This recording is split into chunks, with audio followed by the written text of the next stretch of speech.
May 3rd, 1992. It was a quiet Sunday. Kidsmiller was working at the Boot Village just off Interstate 70 at Zumbell Road. She was alone in the store. According to Detective Stepp, she wasn't even supposed to be at work that day. She was filling in for another employee. At approximately 2:30 that afternoon, she was discovered shot to death in the back of the store. According to police in Raytown, ballistics information has linked the double homicide in Wichita on April 8th to the 4 prior murders. Kansas City authorities confirmed that by telephone today. Yes, 1 to 8th in Indianapolis, and then cross, I'm going to say it's probably about 350 miles to Wichita, Kansas. Hello everyone, welcome back. I hope you are all doing well. Today we're going to be continuing on our series of active serial killers. I've done quite a few of these in the past. I will link them in the description if you're new around here, or if you haven't seen some of my older videos where we talk about active serial killers. And today we are going to discuss 3 killers who have never been caught. So I hope you guys enjoy. Grab yourself a hot drink or a snack, and we will get on with the video. On November 20th, 2006, 4 dead bodies were found in a drainage ditch behind the Golden Key Motel on the Black Horse Pike in Egg Harbor Township, just outside of Atlantic City, New Jersey. All of the bodies were women, and they were face down in a row facing east. They were all about 60 feet apart, and they all had their clothes on except for their shoes and socks removed. Police began to skim the area for evidence as well as identities for these women. Barbara Brighter was 42 and was the first to be identified through dental records. She has been missing since October 2006, but was not reported missing for several weeks. Her body was badly decomposed, and the cause of death could not be determined. Barbara was a sex worker and suffered from a cocaine addiction. Molly Jean Diltz, who was 20 years old and was the only victim to have no police record for sex work, but is believed she was currently working as a sex worker. Investigators believe Molly was the first victim to be murdered because her body was so badly decomposed. Her death could not be determined. Kim Raffo was 35 years old, and she left her home in Brooklyn, New York, where she worked as a waitress. Because she was suffering from a drug addiction, she left her husband and children to pursue sex work in Atlantic City to support her drug addiction. Kim was last seen alive the day before the bodies were discovered, and it is believed by investigators that Kim was the last of the 4 victims to be murdered. She was strangled with a rope or a cord. And lastly, Tracy Ann Roberts was 23 and was a sex worker from Delaware. She had a drug addiction, and Tracy was last seen alive in November 2006, shortly before the bodies were found. She was seen at the hospital because she was hit in the throat by a man who claimed to be her pimp, and the cause of death was determined to be asphyxiation. Unfortunately, the case went cold rather quick, like it often does when it involves sex workers or homeless people, because there's oftentimes not a lot of witnesses or witnesses who are able to speak out due to the conditions that they are currently living in. So this case went cold rather quickly. There were only a couple of suspects that the police looked at. The main one at first was a man named Terry Olson, and he actually lived in the hotel that the women were found behind. And he basically lived at the hotel for free. He did like maintenance work, and they allowed him to stay there. And when the police searched his room, they found that Terry had photographs and cameras set up around the room, and he had photos of his girlfriend's younger daughter getting undressed and being naked and things like that. And it was actually his girlfriend that reported him to the police. I'm assuming because she found these pictures and was upset with him, or maybe, you know, they had like a fight for some reason, and she decided to turn him into the police. So the police searched Terry's room, and they unfortunately did not find any DNA evidence to match him with the crime, and he was let off the hook immediately. Another suspect was a man named Eldred Burchell. Now, he was a frequenter of this hotel. He went there very often. He often paid for sex work, and he, stayed at the hotel with these women, and he confessed to one of them that he committed these murders, and then she reported it to the police. And they found, again, no DNA matching him to the crime. They found no evidence of him being a part of these crimes whatsoever. But he did adopt the name Riverman, and some investigators believe that he was trying to emulate the Green River killer Gary Ridgway, who I will be making a video about very soon. So if you like that kind of thing, if you like serial killers, hit subscribe, because I will be doing a full-length video on him. Just plugging that there for a second. But yeah, so he adopted that name, and police just were very confused by it, but they unfortunately couldn't find anything to link him to that, so he was also let off the hook. And lastly, Kim Raffo's drug dealer, Charles Coles, was questioned by the police, and he was released without charge. And investigators believe that these killers were connected with the Long Island serial killings, which was also ruled out, but some investigators and some police who have worked on the case do believe that these two cases are connected. So this case has not received a ton of coverage. It didn't really seem like it got a lot of news coverage when it first happened, and it's still a fairly recent case. This was only about 16 years ago. So it's always important to, share information about these cases so it can get solved. And oftentimes when a case does get a big resurgence, it does cause the police in that area to reopen it. So if you feel inspired to do so, it's always good to write the Atlantic City Police and ask them to reopen this case. Of course, if you ever know any information about these cases, please report it. That is so important. So hopefully this case gets reopened and these ladies can rest and their families can finally get closure for what happened to them. On April 8th, 1992, in Indianapolis, Indiana, an unidentified killer approached a Payless shoe store. He walked into the store and shot Robin Faldower, who was the store manager, at around 1:30 p.m. Her body was later discovered in the back storage room around 3 p.m. Less than $100 was stolen from the store. 3 days later, on April 11th, at the La Bride d'Elegance bridal shop in Wichita, Kansas, the same unidentified man came into the store and murdered Patricia Smith, who was 23 years old, and the store's owner, Patricia Majors, who was 32. The ladies stayed past the normal closing time at about 6 p.m. to allow a male customer to pick up a cummerbund. As the customer was leaving the store, he came face to face with who was now identified as the I-70 killer, and he told the customer to return to the store with him.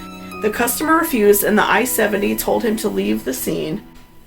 The customer did not report the incident for more than an hour and later provided details for a composite sketch. This is the only time the killer entered the shop to kill 2 people. It is believed that he assumed only one worker would be present. A few weeks later, on April 27th, Michael McCown, who was 40 years old, was working at his mother's ceramic shop in Terre Haute, Indiana. Michael was murdered around 4 p.m., and no witnesses reported seeing a suspicious man in or around the shop. Investigators believe that the killer thought a woman would be working at the shop due to its name, Sylvia Ceramics, and it would be an easy target. And Michael was kneeling down on the floor, stocking the shelves, when the killer came in, grabbed him by the ponytail, and shot him execution style. Now, don't come for me, but it does appear that the killer thought Michael was a woman.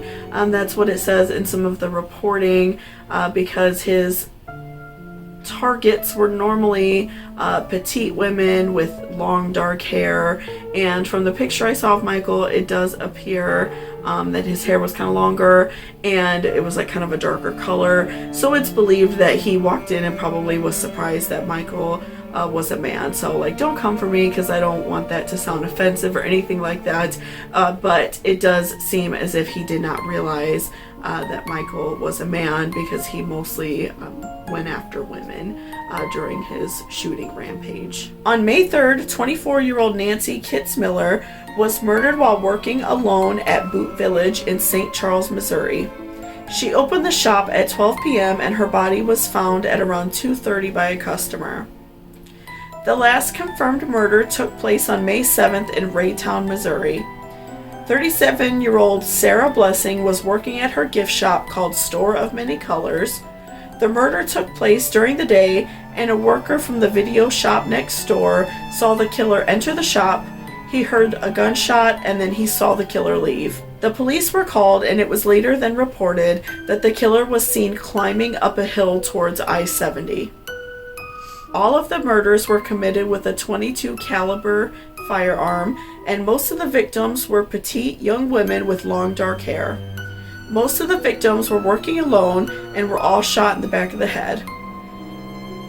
There were never any signs of sexual assault, and usually only a small amount of money was taken from the scene. It is believed the killer purposely looked for small specialty businesses, which would often not have much business and not very many customers in the store. He would come into the stores during slow times, such as later in the afternoon and around closing time. Several of these businesses were located near the I-70 expressway. There has never been any people of interest named, but it is often believed that the killer may have committed the 2001 murder of a liquor store clerk named Billy Brossman in Terre Haute, Indiana. And it's also believed that this killer participated in the 1993 Texas murders, and the MO was very similar to the I-70 killer. Based on witness descriptions, investigators have produced 2 composite sketches as well as a physical description. The killer was described as being Caucasian, in his 20s or 30s. He is around 5'7", and he has lazy eyes and sandy blonde or reddish hair. This is an age-progressed photo of what the killer may look like now if he is still alive. This case has been featured on Unsolved Mysteries as well as Dark Minds, and unfortunately it has still gone unsolved, and there has, never been any people of interest named, no suspects named publicly by the police. So I find that really sad and unfortunate that all of these people were just at work doing their thing, just trying to make a living, and their lives were so selfishly and sad taken away from them when they were just, at work. That's so sad. So hopefully this case, again gets reopened just like these other ones we're talking about today, and these people do get justice for their lives. In the mid-1930s in Cleveland, Ohio, 12 dismembered bodies were found throughout the city. The killer earned the nickname the Mad Butcher of Kingsbury Run due to the state the bodies were found. Most of the victims have remained unidentified, but they were all found dismembered, oftentimes with various body parts missing, such as heads, ribs, arms, legs, and hands. The killer searched for victims on Kingsbury Run, or what is often called Hobo Jungle. This part of Cleveland was known for gambling, drinking, and brothels. This area often attracted vagrants and homeless people. Although 12 victims have been attributed to the Mad Butcher, it is believed that there are as many as 20, as many people hung out around Kingsbury Run were found dead in the Cleveland area. Investigators believe the killer purposely searched for drifters or victims who would not be reported missing. He would search local shanty towns, and he possibly offered the victims a drink or food to lure them out. The victims were always beheaded, and oftentimes their head was never found. And because this took place in the 1930s, before there was so much, forensic science, and things were a lot different back then, it was much harder to solve murders than it is nowadays. Many of these people have unfortunately remained unidentified, and it was very hard for the police to even come up with any suspects. And there was a couple people named as people of interest, but that is a very interesting list as well, because they all have weird circumstances surrounding their investigations and also their deaths. Frank Dozel was 52 years old and questioned and arrested on August 24th, 1939. But he quickly died in prison before the trial took place under suspicious circumstances. Dr. Francis Sweeney was questioned as well, but he suffered from alcoholism, and he had to be detained in a hotel room for 3 days until he sobered up enough for any interrogation. The doctor failed 2 very early iterations of polygraphs, and the police felt he could not be linked to the crimes, and he then committed himself into the hospital and died in 1964. In 1997, a final theory arose that the Mad Butcher may have been multiple people. The autopsy reports from back then were very inconclusive, and they often didn't have signs of death before the person was dismembered. So some of the causes of death were left blank, or they were just very generic answers. And they later looked at like the photographs of the victims and like their cuts and the lacerations on their body and the way they were, cut up and everything. And it is believed that multiple people did it because the cutting style is different.